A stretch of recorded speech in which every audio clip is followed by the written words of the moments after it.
What is up, YouTube? Another year of gaming is now behind us, and just like the title suggests, I'm going to briefly talk about each game I completed in 2019. Let's jump right into this. We'll start off with the game that's most forgettable for me. In early 2019, I completed Halo 5.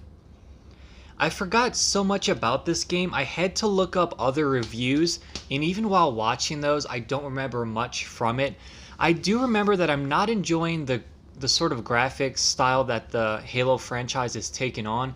It's going more into that cartoony aspect, sort of like Fortnite, which I'm not really a fan of. I think this game should be more on the realism side. Really, all I remember is that I couldn't find a lot of weapons in this game. I would get a nice weapon and then it almost immediately run out of ammo. And then I was stuck with just the generic weapons that are most frequently found on the map. Didn't play anything online, just played the campaign mode. Like I said, I don't remember much from it, which is pretty much a bad sign. I beat Ni no Kuni, Wrath of the White Witch on the PS3. I started this years ago, probably 3 or 4 years ago, if not more, and I put it down for a long time. I didn't really like it much back then. I only picked it up again because it was re-released on the PS4 and I got interested in it. I popped in my copy and I saw that I was about 13 hours into it. So I was like, well, I'll try it a few more hours, see if it gets any better.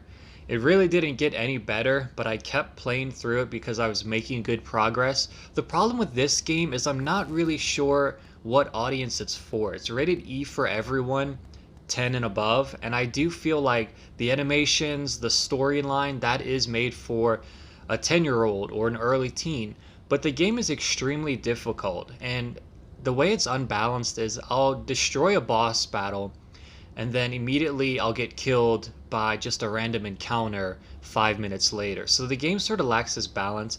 I didn't really do much with the familiars in the game. I kind of kept those to a minimum and powered up the main human character. I don't know what to say about this game. I really enjoyed the boss battles, but the rest of it is just kind of nothing special really.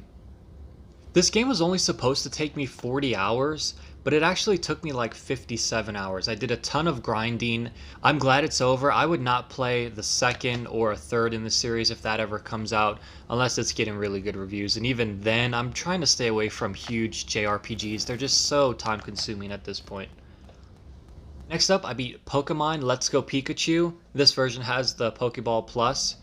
I didn't enjoy this a ton. It was definitely better than Sun and Moon by far. I did have fun catching the Pokemon by throwing the Pokeball Plus at first. That gimmick sort of wore off after about 2 hours. I just got to the point where I can run away from every single Pokemon. There's no need to catch them. I've already caught this Pokemon 10 times. I really have no interest in Generation 1 Pokemon anymore. They're just kind of... They've been done to death. They're annoying. They're very low powered. The moves don't look great. Although I do enjoy the battle animations for this game. Then I got to Fuchsia City and I realized that you have to have caught 50 different Pokemon, and that kind of really set me back. I put the game down for months after that. Finally picked it up towards the end of the year and finished through it. I'm not going to play a single minute of this post gameplay. And I'm just hoping that I enjoy Sword and Shield a little bit more. Otherwise, I'm looking at not playing Pokemon games anymore.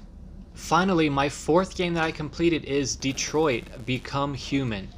Completely love this game, guys. I have nothing bad to say about it. The choices you make in this game actually make a difference.